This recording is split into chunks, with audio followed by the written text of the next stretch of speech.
देश की वैज्ञानिक जीवन दृष्टि देखिए, तुलसीदास जी लिख करके गए, उत्तम कृषि, मध्यम व्यापार, अधम चाकरी, भीख मरण समान, आजीविका के 4 साधन। उन्होंने कहा उत्तम कृषि। क्यों कहा उत्तम कृषि? क्योंकि प्रोडक्शन केवल किसान ही करता है। एक बीज बो करके उस एक बीज से हजारों बीजों वाली बाली का उत्पादन 1 के 1000 करने का काम केवल और केवल किसान करता है। बाकी सारे तो उसका कन्वर्शन करते हैं। बाकी सारा जितना प्रोडक्शन के नाम पर होता है वो तो केवल किसान ने उत्पादित किए हुए चीजों का रूपांतरण करके उसको मार्केटेबल बना करके बेचना होता है। वास्तविकता में देने का काम, उत्पादन करने का, कंट्रीब्यूशन करने का, कुछ बढ़ाने का काम तो केवल किसान करता है। इसलिए कहा उत्तम कृषि, मध्यम व्यापार, फिर उसका ट्रेडिंग करता है वो मध्यम, अधम चाकरी। और आज क्या हो गया? आज पैकेज, नौकरी, ये सबसे ज्यादा महत्वपूर्ण हो गया। मैं इंजीनियरिंग कॉलेजेस में जाता हूं और इंजीनियरिंग कॉलेजेस के संस्था चालक और डायरेक्टर और ये सब लोग मुझे बताते हैं हमारे कॉलेज में से इतने बच्चों का प्लेसमेंट हो गया, इतने वहां चले गए, इतने वहां चले गए। मैं उनको पूछता हूं इतने सारे नौकर तो पैदा कर दिए, इंजीनियर कितने पैदा किए? किसने नया इंजन बनाया? किसने कुछ नई तकनीक बनाई? किसने नया पेटेंट लिया? किसने नया इनोवेशन किया? किसने नया जुगाड़ किया? बिना पढ़ा लिखा किसान जुगाड़ कर लेता है। इंजीनियरिंग की पढ़ाई करने के बाद यदि इंजीनियर जुगाड़ नहीं कर सके तो वो इंजीनियर है क्या? इसलिए नौकरी को प्रतिष्ठा मिल गई, इसलिए देश स्वतंत्र नहीं हुआ। मैकॉले यही करना चाहता था। उसने लिखा है अपने पिता को कि नौकरी की प्रतिष्ठा बढ़ाऊंगा मैं, नौकर पैदा करने वाली शिक्षा इस देश में मैं दूंगा। और वो सफल रहा, आज भी है। हम कह रहे कि बहुत वैज्ञानिक प्रगति कर ली, बहुत वैज्ञानिक प्रगति कर ली, लेकिन क्या हमने वैज्ञानिक प्रगति की है या तकनीकी प्रगति की है? साइंस और टेक्नोलॉजी में आप डिफरेंशिएट करते हैं या नहीं करते? आज आप सबके हाथ में मोबाइल है। ये मोबाइल साइंस है कि टेक्नोलॉजी है? और इसके साइंस की खोज तो 19वीं शताब्दी के अंत में हो गई थी, जब जगदीश चंद्र बसु ने रेडियो वेव्स की खोज की थी। That is the science wireless communication का। चाहे मार्कोनी का नाम ले लो, चाहे जगदीश चंद्र बसु का नाम ले लो। आज दुनिया मानती है कि जगदीश चंद्र बसु ने मार्कोनी से 2 साल पहले वो खोज कर ली थी। उस समय षड्यंत्रों के कारण नाम, पेटेंट मार्कोनी के नाम हो गया। ये आज दुनिया मानती है, मैं नहीं। आप अभी गूगल करोगे, विकिपीडिया पे जाओगे तो आपको ये सत्य मिल जाएगा। लेकिन 19वीं शताब्दी के अंत में वायरलेस कम्युनिकेशन की खोज हुई। उसके आगे कहां बढ़े? टेक्नोलॉजी में बढ़ गए। उस वायरलेस कम्युनिकेशन के विविध डिवाइस हमने बना लिए, लेकिन साइंस कहां आगे बढ़ा? उसी जगदीश चंद्र बसु ने यह सिद्ध किया कि वनस्पति में जीवन होता है, वनस्पति में प्राण होता है। आप साइंस के विद्यार्थी, आपने कभी अपने आप से मन में प्रश्न पूछा, ये तो फिजिक्स का आदमी था, इसने ये बॉटनी की खोज कैसे कर दी? फिजिक्स का व्यक्ति होते हुए बॉटनी की खोज कैसे कर दी? ये प्रश्न कभी पूछा? आज टेक्नोलॉजी में सुपर पावर के रूप में जिस कंपनी का नाम लिया जाता है और जो जुगाड़ टेक्नोलॉजी में भी दुनिया में सबसे आगे, वो टेस्ला कंपनी। उसका जो फाउंडर है निकोला टेस्ला, उसका जीवनी कभी पढ़िए तो वो निकोला टेस्ला की जीवनी में आपको पता चलेगा कि जगदीश चंद्र बसु जो काम कर रहे थे वही काम निकोला टेस्ला करना चाह रहा था, करने नहीं दिया गया उसको। वहां पर बहुत विरोध हुआ। वो सारी लड़ाई, आइंस्टाइन और टेस्ला की लड़ाई, यदि आप पढ़ेंगे तो बड़ा इंटरेस्टिंग रीड है वो।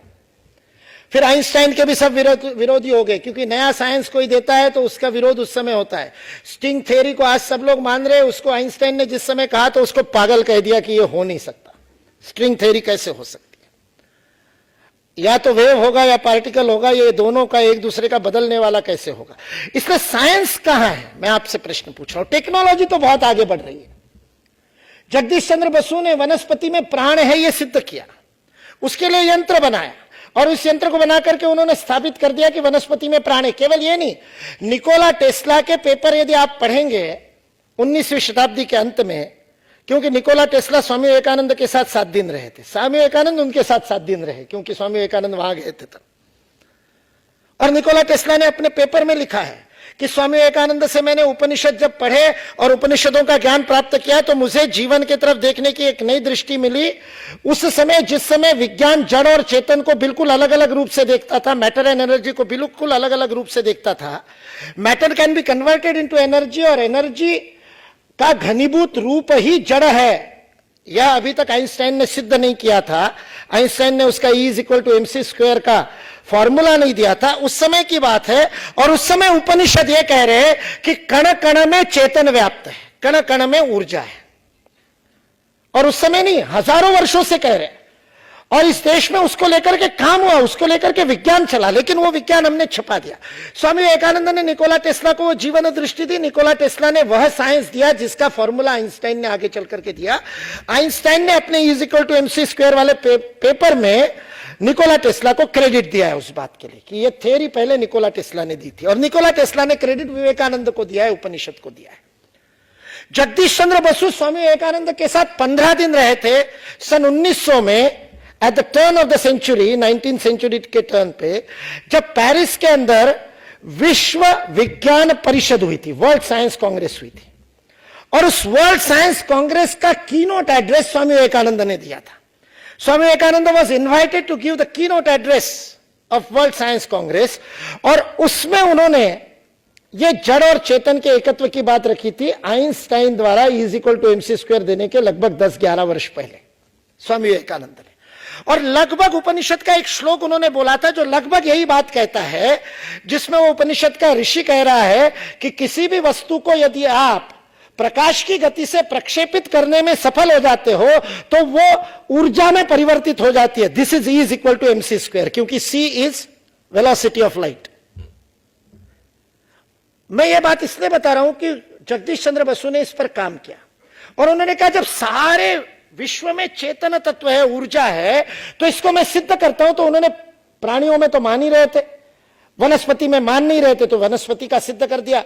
His next stage was, he was on the verge of proving कि मेटल्स में भी जीवन होता है, धातुओं में जीवन होता है। आज आप जगदीश चंद्र बसु के नाम से सर्च करेंगे, गूगल करेंगे, या मेटल फटिक के नाम से, धातुओं की थकान के नाम से गूगल करेंगे, तो जगदीश चंद्र बसु का पेपर आपको मिलेगा, ओपन सोर्स में अवेलेबल है। उसको पढ़िएगा। उन्होंने ये सिद्ध कर दिया था कि जैसे मनुष्य की बैटरी डाउन होने से वो थकता है, वैसे किसी भी धातु के जीवन में भी थकान आती है। और उस थकान के कारण उन्होंने बताए थे। और ये उनकी पहली स्टेप थी जिसमें वो धातुओं में प्राण को सिद्ध करने जा रहे थे। सारा विज्ञान बदल जाएगा यदि ये काम पूरा हो गया तो। लेकिन 108 वर्ष हो गए, जगदीश चंद्र बसु का विज्ञान वहीं पर रुका हुआ है। उनका नेक्स्ट प्रयोग था जगदीश चंद्र बसु का कि उन्होंने मेटल के ऊपर विष का प्रयोग होता है ये बात सिद्ध की। Effect of cyanide on ferrous, यह उनका रॉयल ब्रिटिश सोसाइटी लंदन में प्रस्तुत किया गया पेपर है, जिसमें उन्होंने प्रैक्टिकली यह प्रूव किया। उन्होंने एक लोहे की रॉड ली और उस लोहे के रॉड के कोने में एक तार लगा करके उसके एंड में निब लगाई, एक ग्राफ पेपर को चार्ट के ऊपर खड़ा किया, वो निब को ग्राफ पेपर के ऊपर रखा और उन्होंने कहा कि इस रॉड के ऊपर मैं साइनाइड, पोटेशियम साइनाइड डालूंगा तो ये रॉड थर थर कांपेगी और उस ग्राफ पेपर के ऊपर उस निब से और ग्राफ बनेगा जैसा कि आपका ईसीजी बनता है। मेटल का ईसीजी बनाने का यंत्र उन्होंने बहुत जुगाड़ टेक्नोलॉजी से, बहुत सिंपल सा, नॉट वेरी सोफेस्टिकेटेड, जगदीश चंद्र बसु ने बनाया। रॉयल सोसाइटी लंदन में उसका प्रस्तुति की। जिस समय उन्होंने वो साइनाइड डाला, जो बोतल उनको दी गई थी साइनाइड के नाम से, उसके अंदर से साइनाइड की 2 बूंदे 3 बूंदे डाली, नथिंग हैपेंड। और ऐसे खचाखच भरी हुई सभा में जहां सारे वैज्ञानिक दुनिया के बैठे हैं, यूरोप के ज्यादातर वैज्ञानिक, वो सब हंसने लगे कि क्या मजाक करते हो, धातुओं में कोई प्राण होता है क्या, धातुओं को कोई भय होता है क्या, धातु कोई डर सकता है क्या, लोहा किसी से डरेगा क्या, साइनाइड डालने से लोहे को क्या पता चलेगा कि यह विष है। जगदीश चंद्र बसु का कॉन्फिडेंस देखिए, दिस इज साइंस। जब आपने जीवन में प्रयोग करके निर्णय लिए होते हैं, जब आपके निर्णय तुक्केबाजी में नहीं होते, जब आपके निर्णय किसी दोस्त ने कह दिया इसलिए नहीं होते, जब आप अपने निर्णयों को पूरी तरह से नाप करके वैज्ञानिक जीवन दृष्टि से लेते हो, तब वो आत्मविश्वास आता है। जगदीश चंद्र बसु ने जैसे वो कुछ नहीं हुआ ग्राफ के ऊपर और लोग हंसे, जगदीश चंद्र बसु ने उस पोटेशियम साइनाइड लिखी हुई बोतल के अंदर रखे हुए द्रव को, लिक्विड को सबके सामने पी लिया। Everybody stopped. एकदम ये क्या हो गया, पोटेशियम साइनाइड जो टच करने से मर जाता है आदमी, और ये पूरा पी गए, नथिंग हैपेंड। उन्होंने कहा यदि इसका लोहे पे असर नहीं हुआ तो it can not be cyanide, क्योंकि लोहे पे असर होता है, ये मैंने देखा है। जिसने बदल करवाया था, जिसने षड्यंत्र से पानी रखवाया था उस बोतल में, उसने आकर के, उस प्यून ने आकर के माफी मांगी, साइनाइड मांगा गया, सबके सामने साइनाइड डाला गया और वो मेटल वहां पर कांपा और मेटल के ऊपर साइनाइड का असर होता है। ये बात जगदीश चंद्र बसु ने सिद्ध की और ये सिद्ध करने के 6 महीने के अंदर उनकी मृत्यु हो गई। यह बात मैं 1911 के आसपास की बता रहा हूं। आज 106 वर्ष में साइंस कहां है? Have we moved even an inch forward? यह सिद्ध करने में कि धातुओं में प्राण होता है, जबकि इस देश में यह सिद्ध हो गया है कि पत्थर में प्राण होता है। मैं कन्याकुमारी में था, 22 वर्ष मैंने विवेकानंद केंद्र कन्याकुमारी के पूर्णकालिक के रूप में काम किया। कन्याकुमारी में वो भव्य विवेकानंद शिला स्मारक बनाया। आप लोग में से जो लोग नहीं भी गए होंगे, टीवी पर देखा होगा। स्वामी विवेकानंद का भव्य मंदिर है, जहां पर बैठ करके उनको अपने जीवन का लक्ष्य मिला था। उसको बनाने वाले स्थपति आचार्य, जो ट्रेडिशनल आर्किटेक्ट थे, वो कन्याकुमारी में एक कार्यकर्ता प्रशिक्षण शिविर में मैंने उनको बुलाया। वो तमिल के अलावा एक शब्द नहीं जानते थे, कोई तमिल के अलावा कोई भाषा नहीं बोल सकते थे, अंग्रेजी का भी एक शब्द नहीं होता। कि वनस्पति में प्राण के आगे, मेटल में प्राण, उसके आगे पत्थर में प्राण तक जाने का जो प्लान ऑफ एक्शन जगदीश चंद्र बसु के रूप मन में था, वो कहां चला गया? वो विज्ञान कहां चला गया? वो क्यों नहीं आगे बढ़ा? क्यों नहीं हम में से कोई उसके ऊपर काम करने को तैयार? क्योंकि क्या मिलेगा, क्या पाऊंगा और क्या मिलेगा, ये यदि मन में प्रश्न है तो उस प्रश्न को भी ढंग से पूछ लेते। स्थपति के आचार्य के साथ में बैठा था, चर्चा चल रही थी। कन्याकुमारी के लाइब्रेरी के बाहर हम बैठे थे। वहां एक लाल पत्थर में, लाल ग्रेनाइट में सिंह की आधी बनी हुई मूर्ति पड़ी हुई है, पूरी नहीं हुई, आधी तराशी हुई है, आधे में सिंह है, आधा ऐसे ही छोड़ दिया। मैंने स्थपति को पूछा, ये तो इतनी सुंदर तराशी गई, जिसने भी सिंह बनाया बहुत सुंदर भाव आ रहे चेहरे पे, इसको आधे में क्यों छोड़ दिया? स्थपति ने उठे और कहा कि 1 मिनट बताता हूं। और जाकर के उसने, जैसे हम वैद्य लोग नाड़ी परीक्षा करते हैं या डॉक्टर आपकी नाड़ी पकड़ करके या स्टेथोस्कोप से परीक्षा करता है, वैसे उस पत्थर के सिंह से 1.5 इंच दूर हाथ रख करके उसने नाड़ी परीक्षा की।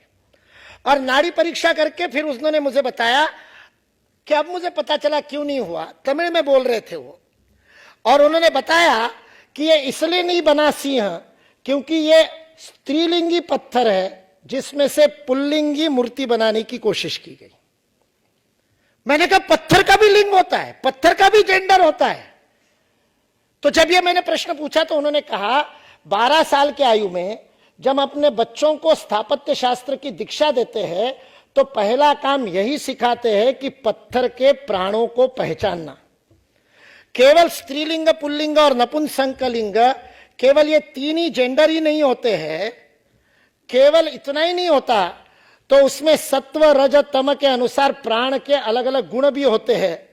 देवता की मूर्ति के लिए जो पत्थर चुना जाए और राक्षस की मूर्ति के लिए जो पत्थर चुना जाए, वो दोनों पुल्लिंगी भी हुए तो भी एक समान नहीं हो सकते, क्योंकि देवता के लिए सात्विक पत्थर चुनना पड़ता है और राक्षस के लिए तामसिक चुनना पड़ता है। मैंने कहा ये कैसे पता करते? उन्होंने 15 मिनट में वो विज्ञान मुझे सिखाया।